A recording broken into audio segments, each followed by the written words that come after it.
Carl. Hi. Hi, Carl. Thank you so much. Thank you so much. Not only for agreeing to do this video, but just being you and just sharing so generously all your knowledge. Wow. Me and Alexander, we've been flies on the wall, listening in, and Carl, he shares and he shares. And Carl is one of the strategic minds behind LGBT Rights Ghana. Carl is the wise man in the Oh my God, really? And I feel like you're always saying it's important when talking about the situation today, the situation right now. I feel like you're always the one voicing the opinion that it's also important to remember, how did we get here? Where we're coming from? Is the history repeating itself? Can we actually approach this situation in a smart way, knowing what is actually going on? And we just felt that it's been so amazing and eye-opening to listening on those conversations, and we want to give our friends back in Copenhagen the opportunity to listen in on those conversations as well. And now you have like a lot of conversations about the Ghanaian society and all the the homophobia that we see present. Where do you think the homophobia stems from In Ghana? In Ghana, yeah. Okay, so some time ago we used to think that certain things was the whole of Africa, but then when you take a closer look, you realize that no, there are certain things that are distinct with each country. Okay. So you wouldn't find in a different African country. So then this would be the umbrella under Ghana. It might be different in another African country. Okay. So here we would see that the introduction of the church into our African setup started altering a lot of things that was native to us, beginning with open-mindedness. For as many as do not know much about ancient Africa, were tempted to think through our current history books that open-mindedness is a culture that is foreign to us as African. When it comes to homophobia, because we already had an open-minded approach even about our way of living, our culture, there was queerness centered within our culture. And in some societies, it was even sacred to be a queer person. It was.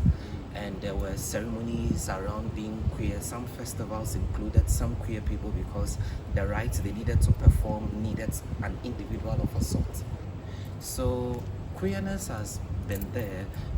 Guys who are effeminate have been a part of our society right from the time we ever even had society. So yeah, it's just sad we have come to this point. Maybe one would say that before the white man came, most queer people had a wonderful life. It wasn't a huge part of our culture, it wasn't an integral part of our society, but then nobody troubled anyone for being different. And your sexuality was never an issue for any kind of ill treatment. Yes. And for the people who even had to be involved in traditional ceremonies because of their queerness, you can imagine how better life was for them. There were some people who would come to queer people and ask for blessings because there was this understanding that two spirits came together to make a queer person. So if you pray through a queer person, then that queer person is closer to the ancestors, closer to a deity, a spirit being. There was all of that before the white man came, and then church and some of the components of the Bible started altering these things. It first began by making us think everything that we have is bad and that everything the foreign culture has brought is good. Once that is established, now it becomes easy to start to change mindset, shift societal programming using the Bible. I think most of the time when you hear about Denmark interacting with the Gold Coast, today's Ghana, back in Denmark, you hear about trade and exchanging of goods, and why do you think that could also include then pushing homophobia or introducing homophobia? Okay, maybe homophobia was not the main agenda, but then it was part. Because they need to shift mindset and then change the way of thinking for the black man to see the white man as superior. homophobia just became a consequence of that. Okay. Since we're using the Bible to try and navigate the mind of the black man, it means every part where we can, because once there's an understanding that queerness is here already before the white man came, the white man loses a lot of his grip over the black man. Now the question rises, so does it mean this whole time we've been liberal before liberalization came to us as a culture? Could it be that certain things were already here, but yet history made sure we didn't know they were here, so that it will be sent, repackaged, and brought to us, for us to think that, okay, everything that is good is coming from above. Yeah. So that is it. Once the way of living, the culture, and the understanding is part of us, the white man knows that, no, this narrative won't set well for us. The same way some came and there were supernatural things that happened for the reason why their guns could not work on us, somebody made sure it didn't go into history books. Because then you are literally giving hope to the black man that there is the possibility of trampling over this person. Yeah. We don't even want to give that hope. Wow. We want the understanding to be that right from the get-go, you are beneath me. You've never had power over me. You've never been a person of your own. Yeah.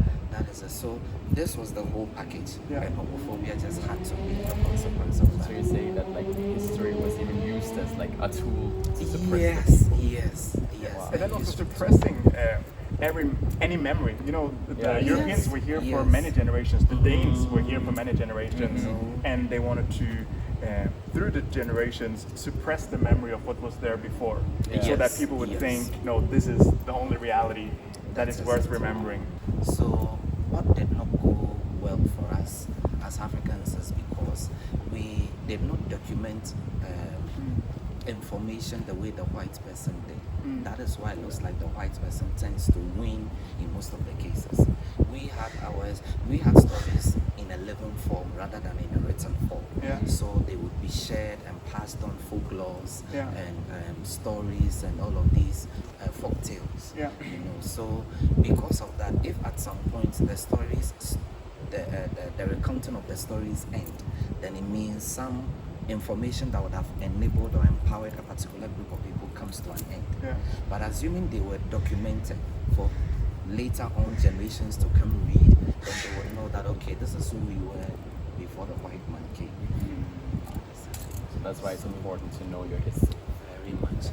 And I think it's ironic now because when we're listening to Ghanaians pushing these homophobic ideas, I feel one of their main arguments is that this whole LGBT thing is something the West is trying to push on us, and we need to be proud as Ghanaians to protect what's Ghanaian and reject this LGBT agenda. No, that's the narrative out there, and unfortunately it seems to be thriving, and mainly again because of the components of the Bible. So we're saying because we don't know our history, we don't know our anthropology, we probably know the surface tension of the history. And in most cases when we're looking at learning more about who we are, somebody has already documented where our history begins. I'm like, wow, someone is in charge of telling us where our history starts. Okay, so before the person before this person was even given birth to, what was happening to us? And that's the part that is missing in our textbook. It is not in our schools. Not in the You schools know, here it is either. not. And the wild thing here, Carl, is that, you know, Denmark and Ghana has a lot of shared history, right? Yes. Yes, very and you're saying intertwined. it's not in the Ghanaian textbooks and it's not in the Danish textbooks either. Exactly. Wow. What surprises you the most, Alexander, with like learning about the relationship between Ghana and Denmark from coming here? I think it's so crazy when we came here how we heard a lot about like the homophobia that we know in society actually being a consequence of colonization and, you know, the Bible being introduced and this patriarchy and all this stuff that came with that. And I think something that surprised me extra much was like when we came to Ghana, we also started reading about the Danish history here, right? And that actually like Denmark was one of these colonizers that came. Actually, what we're standing in front of right now, Osu Castle, is a symbol of like a part of Danish history that has been like very largely forgotten. Today we know it as Osu Castle, but it's also known as Christiansborg Fort, actually. Sounds familiar? no, it's so like crazy to hear that this castle is actually named after a Danish king, Christian the Seventh. Like, and this castle was the epicenter of the Danish transatlantic slave trade, which is just so crazy to learn. I learned that Denmark exported 100,000 slaves over the transatlantic ocean, and apart from that, they were the cause of 100,000 slaves dying, either like under like export on or like in the horrible conditions in the cells in these forts. And there's and there's a lot of other Danish forts as well, like along the Ghanaian coast. And this actually makes Denmark the 7th biggest slave trading nation in this transatlantic slave trade. So little Denmark, the 7th biggest slave trading nation in the world.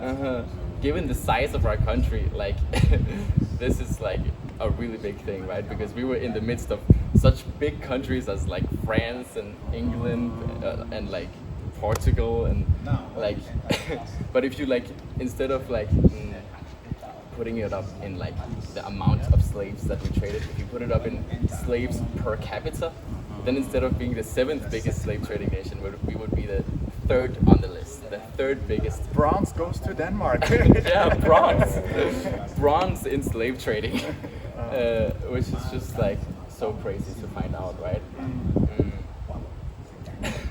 Yeah, I think it's like something like counting the population back then, you would have 4.5 Dane per slave Denmark were trying to push to the Caribbean, and that means if you had a family of 5, on average, you were responsible for 1 slave. And a lot of the like economic wealth we see in Denmark like has its roots in this like slave trading, right? I mean, it's like we were part of the like triangular trade thing, as you probably heard about, like where we would like. In Denmark, we call it the sugar trade because that sounds better than calling it slave trade. Yeah, exactly. No one talks about the fact that we actually bought the sugar. Yeah, exactly. we would slaves. export goods to Ghana, where we would trade the goods for slaves, and then we would export them to our Caribbean islands that we had in the Caribbean, and sell them to the plantations over there, where they would produce sugar, and then that sugar would be like transported back to Denmark, right? You can walk through like central Copenhagen and see like big buildings where you have like sugar factory like down by the water where you can see the sugar arrive. Yeah, so that's part of the history we're we know about the sugar, but the slaves are not evident at all. Beautiful churches and the buildings that were built at the time with the money that came from this trade. And this like slave trade created like the basis for something we called the florescent period, which was like a period that was like characterized by a lot of economic growth. Yes. And like during this period, this exact period, it just so happens that that was also the period we like transported the most slaves over the transatlantic. I wonder where the economic prosperity came from. Yeah, exactly. It's like so crazy to hear, and you walk through, Copenhagen, and you can see old Danish kings on like statues, like sitting there majestically on top of their horse. But if you Google Copenhagen, you get this picture with all these like colorful buildings. Right there, next to these buildings, there's like a big statue of a guy sitting on a horse, and that king, That's Christian the Fifth. He was the one who was king when this castle was built. Yeah. And it's just like the legacy you see in Denmark is like so different from the legacy you see here, like of what the Danes like left behind, right? I mean, in Denmark you see the monuments of like the kings that were reigning under this like slave trade, and you see all the beautiful buildings that were paid for by this like triangular trade and stuff like that. But like the slave trade aspect of it is not evident, right? So then it's so surprising when you come here and you see this legacy that the Danes left behind, which is a constant reminder to the Ghanaian people of this. Even now, past. You're looking at the nice-looking bits, which is where the Danes lived, right? Exactly. The Danish generals and the Danes that were here. we're going to take you into the dungeons where the slaves were kept while they were waiting for their transportation. We just And had a yeah, tour, and it was horrific. this is consider this a trigger warning.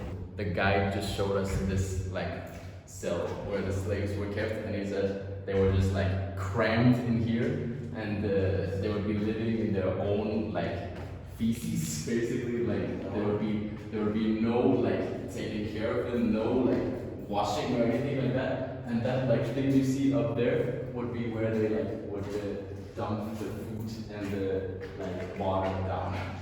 Wow. So this is so crazy. So you can imagine when food falls and it spills. Yeah, Already this place is unwholesome because some part of your waste is all around. Exactly. And the crazy thing is that the church, the colonizers' church that we're here, is right there on top of this place. What an irony. Yeah, exactly. So really it makes you think that so there's a God that created people differently and created some to be superior, others to be inferior. Created some to have the enablement, the power, the intelligence to advance and develop, and the other all of the opposite. Yeah. This cell is, I think, in comparison to the others, then this is better. Yeah, exactly. At least it is spacious. This cell is just the first part of it. In a minute, we'll take you to like what they call the waiting room. That's the final output place before you enter the ship. Yeah.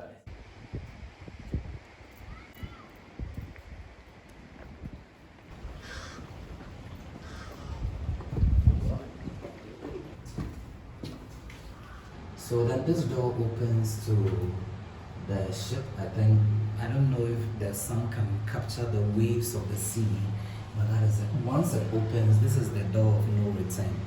So yes, now we can enter the Okay, so this is the waiting area. So the waiting room is actually inside. Where we're standing is only the corridor, which allows for the guards to move freely or bring in slaves. But then the inside room itself is so constricted, there's little room for movement. So why don't you come on board? It's very dark. Very dark. These are the waiting That rooms. is it. And With look at no this. ventilation. Look at this. No ventilation. No ventilation and no place to move around at all. I can just hear water like dripping, and I mean, this is a place where people would stay for months. For months. I mean, or like For months. you wouldn't know how long it would take for ships to get ready, like the ships that you were waiting for. So you could be staying here for days, Yeah. months, and I guess in here time would mean nothing because you wouldn't know when it's day and night. Like there would be no windows or anything. You would just be like packed in here. Like you can see. Oh, okay, you can't even see that far. It's like totally dark in here. But the conditions have been horrible.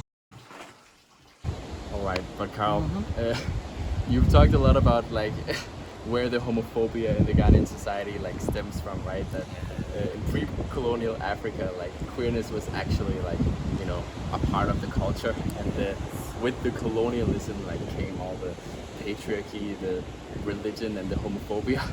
And now we just found out that Denmark is actually really intertwined in that, right? Especially with the vast slave trade that Denmark has been a part of. Is there anything you have to say to the Danish people watching us? Well, I would say the debates have been had. The impact on slavery on the African continent have been reviewed. A lot of academia people have written theses to try and put analysis and all that. I think it boils down to being human. So, of course, we cannot change the past. That's why we wouldn't live in the past. But with memory of the past, it helps us to chart a better course for today into tomorrow. If you're touched by what LGBT Rights Ghana is aspiring to do, then you will encourage you to hit that link in the description to our GoFundMe, where we're raising funds for LGBT Rights Ghana. Everything goes to them, to all the work that they do to ensure the safety of queer people. And also, don't forget to hit that subscribe button.